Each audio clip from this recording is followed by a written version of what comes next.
30 seconds.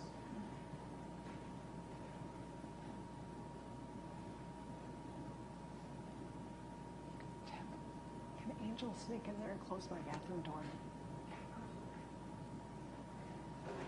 15 seconds.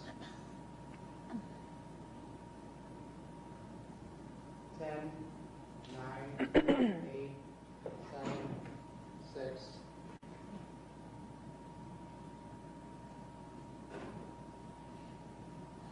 Good morning. I'm here at the Michigan State Capitol in my office, and I'm joined by our Chief Medical Executive, Dr. Janae Caldoun. I want to begin by thanking the amazing Michiganders who have stepped up to help others who are suffering in the COVID-19 crisis. During these difficult times, I have seen the best in people. I've seen what makes Michigan so special, and I've been reminded by why I'm so proud to be a Michigander. Since I took office, my administration and I have been committed to lead with transparency and honesty. Obviously, when I took office 15 months ago, neither I nor anyone could have anticipated we would be confronting a global pandemic. So today we have to have a very candid and open, important conversation with you. In just 13 days, we've gone from 0 to 1,232 confirmed cases of the coronavirus COVID-19. It has doubled over the weekend. This virus is spreading exponentially. And in the ordinary situation, if you get sick, you can go to the hospital. We know that the medical team would have the appropriate personal protection equipment like masks and face shields and gowns. They'd prescribe some medicine and you'd be okay.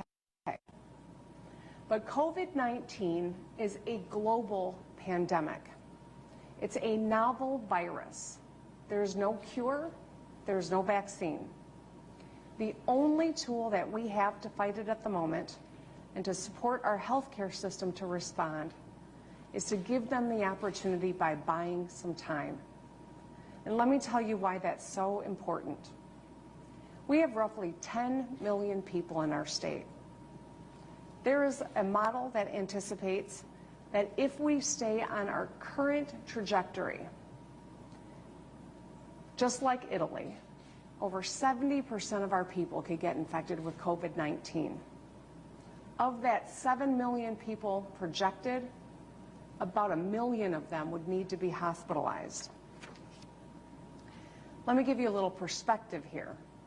We have about 25,000 acute care beds in Michigan. Think about that. That's where we are headed currently. So stopping the spread of this virus is really the most important tool that we have right now to keep our communities safe. That means without aggressive additional measures, more people will get sick, more people will die, and our economy will suffer longer. Without additional aggressive measures, soon our hospitals will be overwhelmed. And we currently don't even have enough beds, masks, gowns, and ventilators. But if we all do our part and simply stay home, we have a shot at helping our healthcare system meet our needs. Because this disease can't spread person to person if we're not out there. So if we work together and we take this seriously, we can slow the spread of COVID-19. But right now, too many people are still out and about unnecessarily. So we must do more. Our problem has been exacerbated because we're still not getting what we need from the federal government. Last week, the President's message to our nation's governors was essentially that we're on our own to handle getting supplies. Let me just put a finer point on that. We just received our allotment from the federal government's National Strategic Stockpile. The allotment of personal protection equipment for one of our hospitals was 747 N95 masks, 204 gowns, 4,467 gloves, and 64 face shields. Now, with the exception of the gloves, that allotment is it barely enough to cover one shift at that hospital. Not even a full day's worth of shifts, one shift. So while I can't do overnight what the federal government should have done over the course of months in planning, my team and I are working 24/7 to secure the things we need. So far, we have secured more than 4 million gloves, 4 million N95 masks, and thousands of gallons of hand sanitizer, thanks to Michigan businesses, Michigan companies, Michigan distilleries, and Michiganders who are pitching in. And while that's a source of pride and that is good, it is nowhere near enough. Now is the most crucial time for us to come together to protect ourselves and our families. We must work together to bend the curve. We must do more to curtail community spread so our health system has a fighting chance. Today I'm issuing a stay home, stay safe executive order for all Michiganders, and it goes into effect just after midnight tonight for at least the next 3 weeks. Without a comprehensive national strategy, we, the states, must take action. We are joining a number of other states that have started, and I anticipate many will follow. States like Ohio and Illinois, New Jersey, California, and many others, including New York. We are doing this because it is absolutely necessary to protect the health of our people. The goal here is simple: stay home, stay safe, save lives. This will be temporary.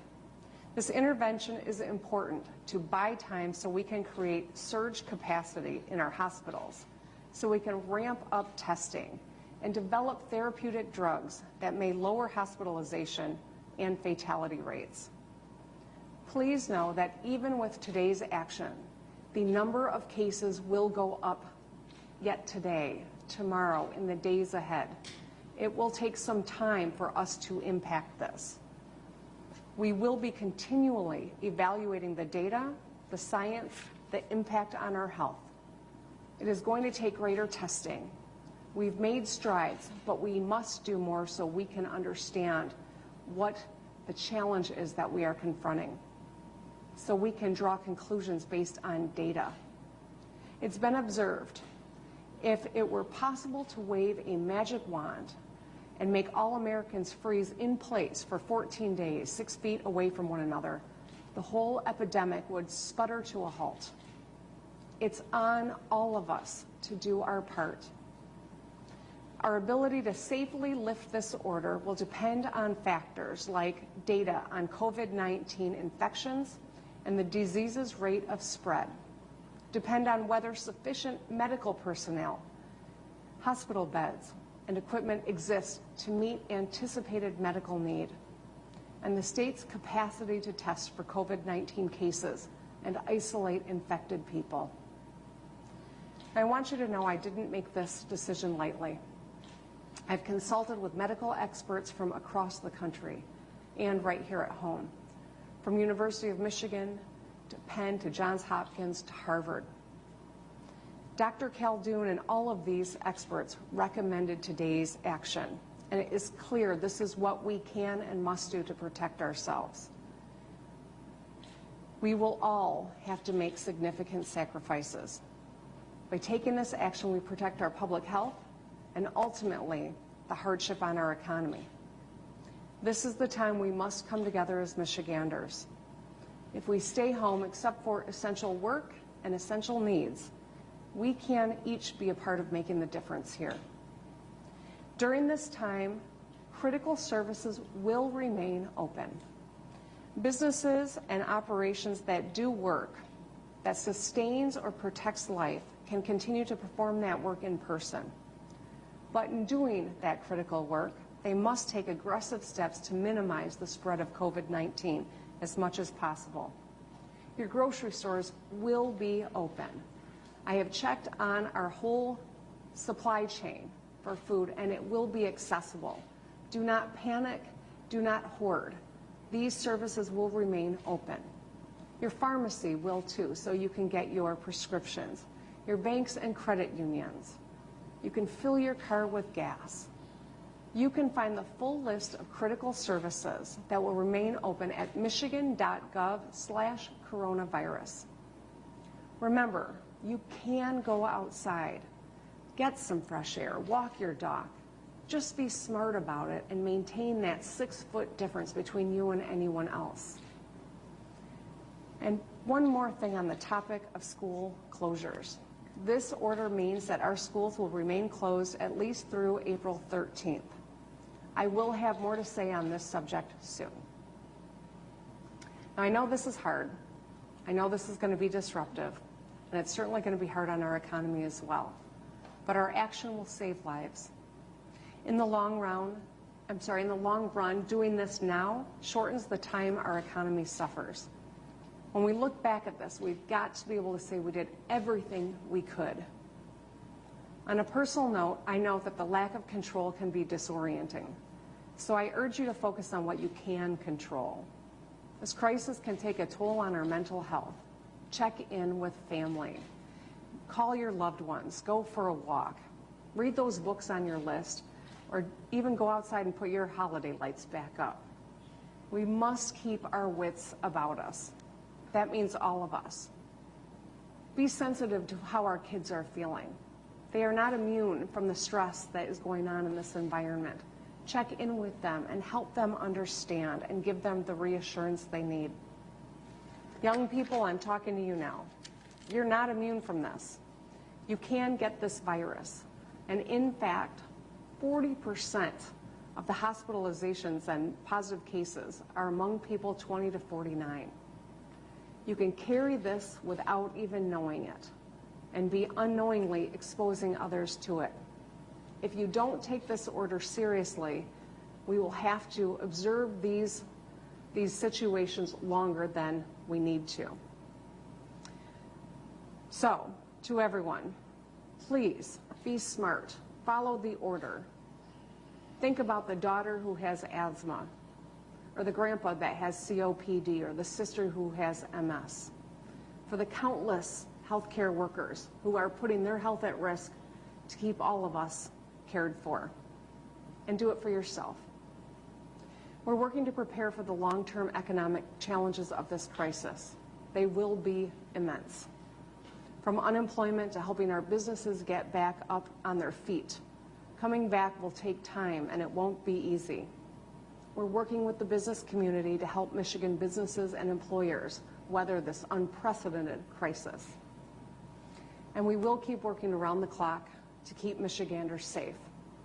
Please continue to do your part. Stay home. Wash your hands frequently.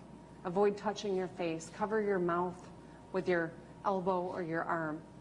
Stand 6 feet apart from one another. And if you think you should be tested for coronavirus, call on the phone. Call your healthcare provider.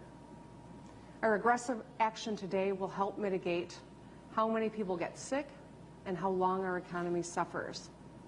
I've seen some remarkable things in this time of crisis. This is a test unlike any we've seen before.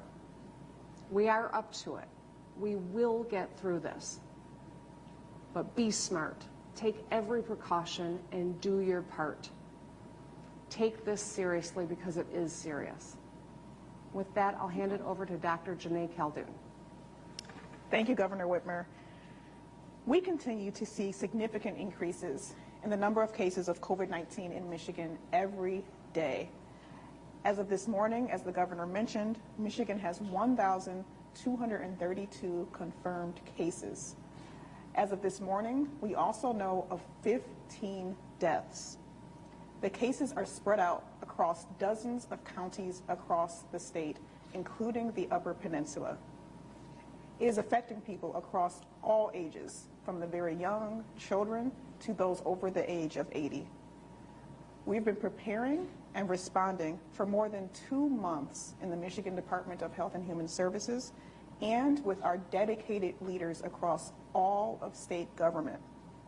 We were ready to provide testing in our state lab the day the CDC said we were able to.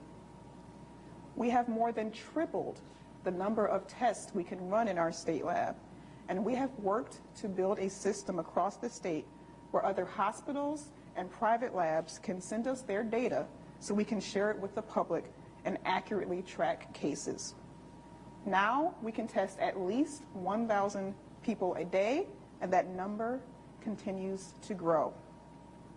We are also working diligently to make sure we can improve our reporting infrastructure so that everyone can get an accurate picture of the number of negative tests that are being completed in the state. However, we know there are many people who are still unable to get a test. As a country, we did not make tests available quickly enough to be able to fully understand the scope of the problem. We know that there is community spread in several areas of the state. Michiganders have come together to implement the important social distancing measures under Governor Whitmer's direction, decreasing large assemblages and not dining in at restaurants or going to bars. Now's the time, however, where we must do more, and we knew this day would potentially come. If we do nothing, very rough models estimate that the number of cases in Michigan could increase 5-fold in the next week. We are acting right now to decrease that number. If everyone stays at home, if they only leave their home for essential reasons and practice the appropriate social distancing, we will slow the spread of the disease. I'm also a practicing emergency medicine physician, and I've had some very heartfelt conversations with my colleagues across the country over the past couple of weeks. There are ICUs across the country and here in the state of Michigan that are full of dozens of people with COVID-19, all of them on ventilators. Emergency departments are needing to pick and choose who gets to go on a ventilator and who does not. People who were previously young and healthy are now fighting for their lives. Our frontline staff in the hospitals and clinicians are working tirelessly around the clock, taking care of patients with COVID-19 while keeping up with the usual demands of a busy emergency department and a busy intensive care unit. We have to make sure that our hospitals can continue to do this very important work and that they are not overwhelmed with patients who are severely sickened from this disease. These proactive public health measures are aggressive, but they are temporary. And if we all come together to implement them now, I'm confident we will slow the spread of COVID-19 here in Michigan. With that, I will turn it back over to Governor Whitmer. Thank you, Dr. Khaldun. Be happy to open it up for some questions from the press. Can you speak to how this executive order will be enforced? Will it be national guard recall at all, or how will it be enforced in Michigan? So a couple of points. First and foremost, this is not a recommendation, this is an order, and we take it very seriously. This is about the public health of our people. We've ensured that essential services are still available, that if someone needs to go out and get food, that they can do that, and that the food supply chain is robust and prepared to meet the needs of people across the state. We've also ensured that if you need to maintain or gas up your car, you can do some of those fundamental things that are necessary for life. Go and get your prescription. But for any businesses that don't heed this order and are not essential services, I would anticipate that there will be fines associated with not doing that, and they will be shut. We have a moment to stem the crisis that we see unfolding before us. It is going to take all of us to take this action seriously, and that's precisely why this order is so important right now. With regard to questions about the National Guard, they are helping with humanitarian efforts, not on any sort of a law enforcement front, because we've got to ensure that food gets where it needs to be, that we are setting up temporary hospitals, temporary hospital beds, medical abilities to meet the need. And so they are helping in states across the nation, and it's in that capacity. But there won't be any checkpoints or anything like that on roadways, on highways? No, this is, at this point in time, what we are asking is that people recognize this is an order that They must comply for their own health, for the safety of others, and for the long-term health of our economy. Any businesses that don't comply, there will be ramifications for it, to be sure.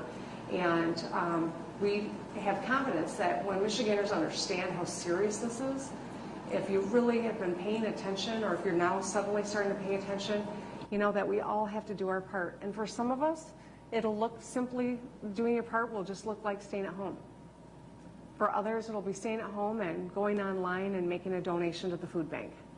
For others, perhaps they can call 211 and see if there's something they can do. Checking in on elderly friends and neighbors over the phone or FaceTime. There are ways of coping with this. I'm not suggesting it will be easy, but if we all do our part, and that means business owners too, don't play fast and loose with what is essential and what's not. Don't try to skirt the rules. If you're not an essential business, you need to close, and you need to protect your employees. And we're confident that the vast majority of people are going to do the right thing.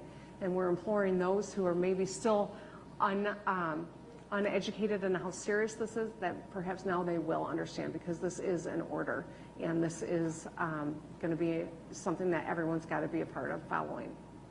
What about restaurants and carry-out delivery services, things like that? Are those still? So okay? restaurants, the carry-out, dine-out option is still something that is available to people. This is an essential service, which is the feeding of the people of our state. So grocery stores, convenience stores, the pharmacy, the restaurant where you can get your takeout, those will all still continue to serve the public.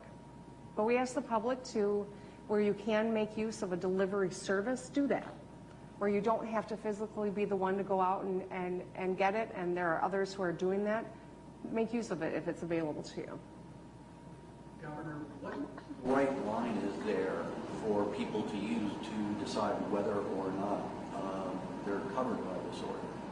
So I think that as you read the order, and I know you haven't had a chance to scrutinize all the language in the order, but I think it's pretty clear about what services are considered essential and whether or not you fall into that those parameters or not. So I do think that the business community has had an opportunity to give some input over the course of our research and development of this order, and I think that we've made it pretty clear in the terms of the order. This question is for both of you. You mentioned in your statement, Governor, about thinking of the healthcare workers who are trying to battle this, and there seems to be some inconsistency with the guidelines for those healthcare workers between the state recommendations and the CDC recommendations as to whether they've been exposed to a potential case. They've been asked by the state to keep working, but not to quarantine. So my question is this the safest move for those workers, but also for patients and families tied to them? I'll have to ask Dr. Khaldun to weigh in on that one. We have used, for all of our guidance in the state, we've looked first to the CDC guidelines, and we consult with them when we implement our own guidelines. We have to make very difficult choices and make sure that especially healthcare workers who are symptomatic are not at work, period, and that they get the appropriate test if it is warranted, and if they test positive, that they stay at home. So we are actually in alignment with CDC guidelines. We just had to get a little more granular because our clinicians were asking for that guidance. The automakers don't voluntarily cut production at their plants. Are they subject to this as well? And how do you account for the ones who are trying to make essential equipment, PPE stuff? Yeah, so if you're making essential equipment, you are covered in this order in terms of an essential, activity that will continue on. So yes, they are covered by this order if they are retrofitting to meet critical needs of our nation right now, and then the health of our people, then that is an essential service that absolutely would be contemplated and encouraged and permitted under this order. What are the fines associated with the business who's perhaps violating? Kathy, the fines, we'll have to give you some more information on exactly what that looks like. I can tell you that the Director of the Health and Human Services Department is the primary when it comes to assessing and writing those. So I think we'll have to give you a little more information when we have a moment. Governor, you touched on this, but what changed or occurred or didn't occur to make you ramp up the earlier, basically, advice as opposed to an order of consequences? Well, a couple things.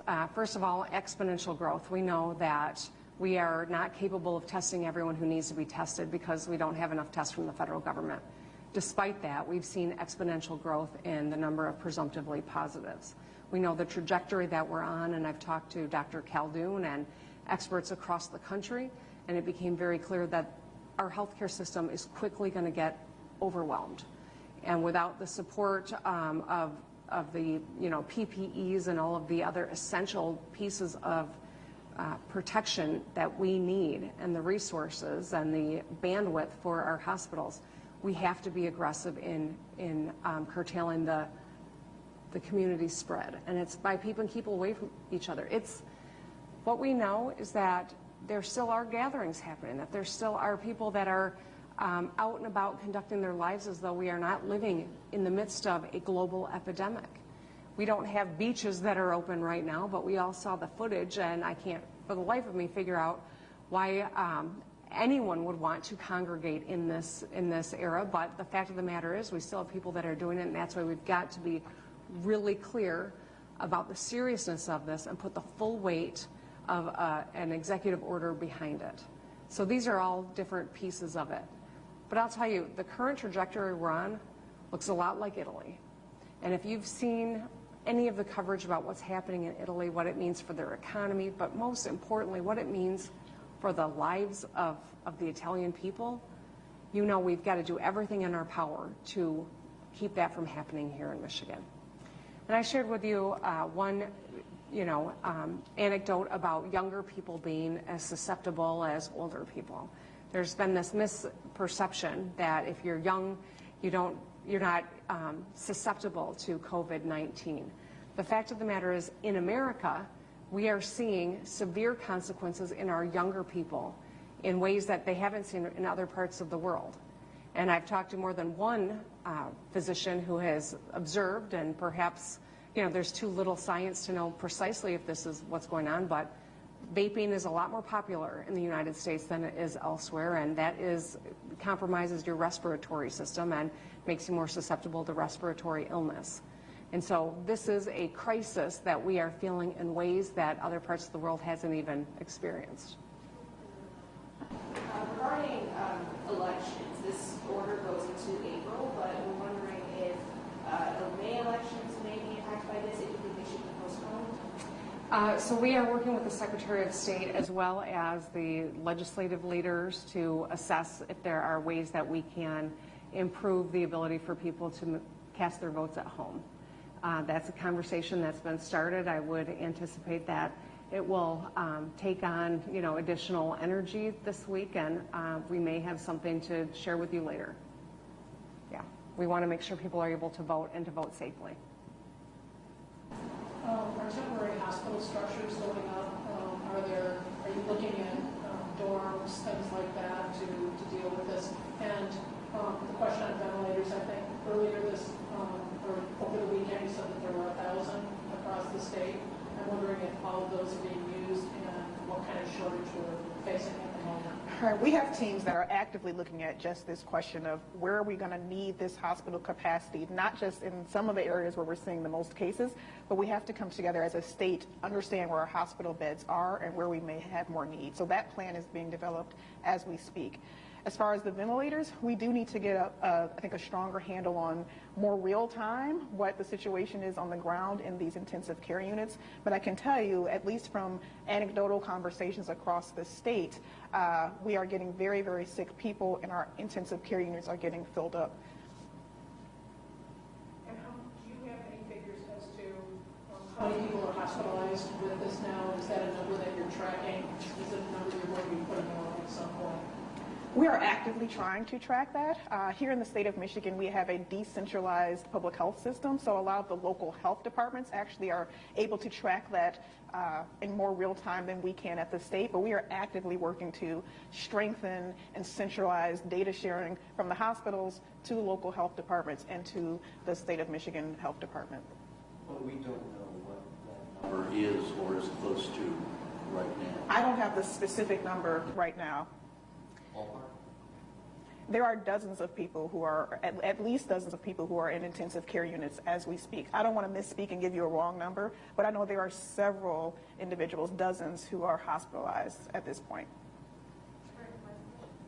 Just one question. Over the weekend, the federal task force, has been giving briefings and letting the American people know where they stand on things and what their responsibilities are versus, the state. So I'm wondering what your response is to some of those comments that were made over the weekend about the responsibilities that states have to find those resources, such as the ventilators, the PPE, versus the federal government's responsibility. Well, we can litigate what contributed to us all being behind the 8 ball in the United States of America right now, after we get past the initial crisis that we're confronting. I will just say this. Our national stockpile allotment covered one shift at a hospital.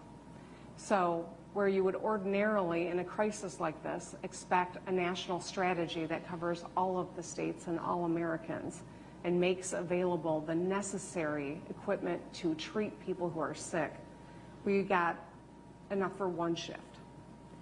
It's a source of frustration that I've been clear about and that my, frankly, colleagues from across the country have as well.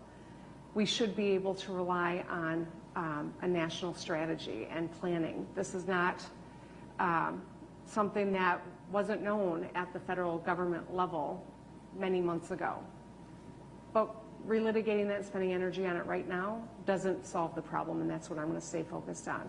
And that's why my team and the State Emergency Operations Center is working so hard with Michigan businesses, with businesses outside of Michigan, to procure the masks and the face shields and the gowns and all of the different pieces of equipment that are necessary so that we can treat people. That's why the healthcare situation is so dire, and that's why taking an aggressive action like stay home is so crucial to our ability to meet the needs of our people. And so we're going to continue doing that as people who are listening, who are paying attention, have been reaching in. We're grateful for that. We've been able to do a lot because people have offered to help. And where there's additional opportunities like that, we are going to avail ourselves of it. Because at this point in time, I think the governor from Illinois said it. It is governor versus governor trying to get as much as they can for our states. It shouldn't have to be that way. If the federal government had done some planning on the front end, we would be in a lot better shape. But here we are, and we all got a job to do for the people that we serve. I'll just conclude with this. Tough times don't last, but tough people do. Michigan and this country has been in crises before, and we've called on our countrymen and countrywomen to step up to the challenge to meet the need. And Michigan played a huge part in winning World War II as the arsenal of democracy. Right now, we are calling on everyone to do your part. We need to get through this crisis together, and we need everyone to do their part. So we're asking, stay home, stay safe, save lives. That's the most important thing that we can all do right now. Observe these orders, take care of yourself, and stay home.